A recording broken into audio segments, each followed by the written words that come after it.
Hey everybody, welcome to Slash Bash, where today I am bringing you another Choosing Beggar Reddit video. If you are new to the channel, subscribe and help me hit that 5,000 subscriber mark. In our first story, a choosing beggar eats half his food, then feels he deserves to have a fresh meal since it went cold. Let's jump right in. I work at a wine bar that has a kitchen. We do a lot of food. Now, I didn't actually see this happen as I was in the kitchen at the time, but this story was told to me at the end of the night by the waitress who was involved. The cast is a choosing beggar, we all should know that, the waitress, and the manager.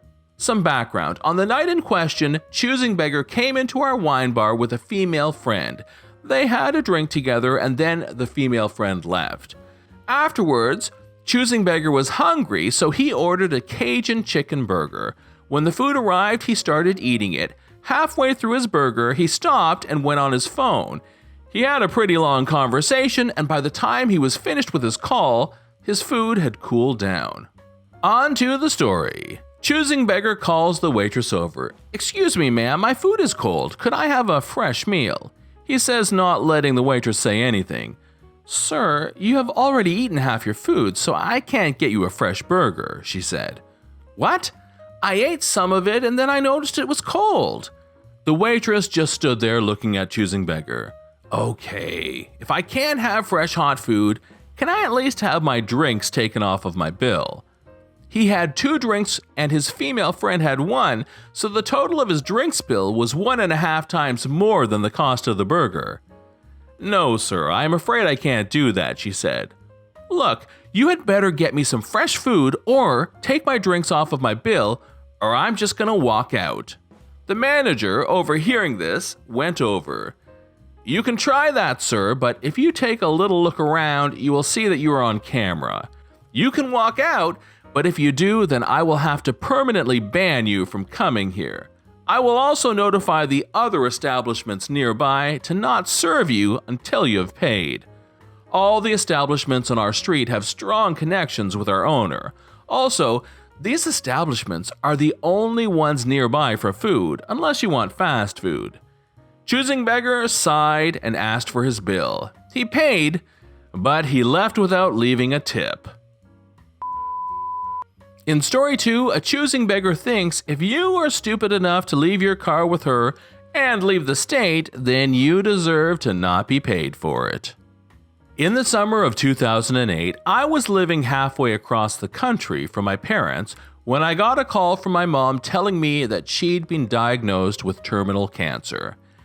I needed to get to my parents' house ASAP, so it was a really intense couple of weeks while I sold what I could, gave away more, and packed the few things I was keeping into 3 suitcases.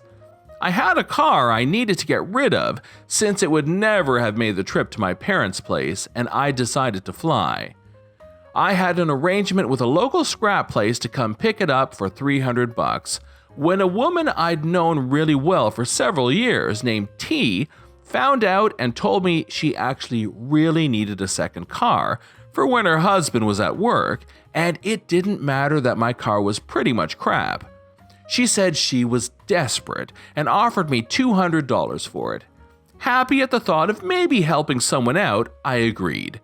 She said she'd have the money in a couple of weeks and would send it to me at my parents' address.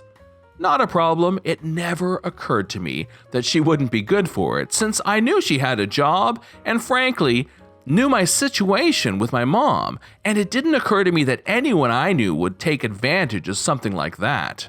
Nearly a month goes by. I'm busy with my mom settling into this horrible new normal, and it dawns on me that I haven't heard a word about this $200. I shoot a friendly text to T asking how she's doing, how her husband is, etc. She makes a few polite inquiries about my mom, then lets me know how hard it's been on her since her husband's hours got cut. And she knows she owes me $200, but is it okay if she sends it half now and half the next month? I said of course, and planned mentally to tell her to forget about the second $100 if her husband is still underemployed by then. But the first $100 never even arrives. 2 weeks later, I text her again, asking sincerely if the check has been cashed because I'm worried about fraud, the check getting lost in the mail, all these other pre-Apple Pay things. I get no response. A week goes by and I follow up again. T replies with another story about life being hard. Yeah, I know what that's like. Mom's terminal illness, leaving my entire life behind in 2 weeks to relocate half a country away. And I'm getting annoyed. I nearly say, hey, you know what? Call it even. I'll sign over the title. But something stops me because I start to get the feeling I'm straight up being lied to and manipulated. So I say nothing and let T renew the offer to put $100 in the mail in the next day or two. Meanwhile, I'm talking to a mutual friend of T's from her town, my former town, who tells me she saw T driving in my old, distinctively purple and crappy car.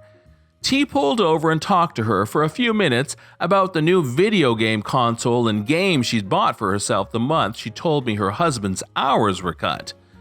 I don't have much presence on social media, and never really have, but I used my mom's Facebook account, with her permission, to track down T's profile.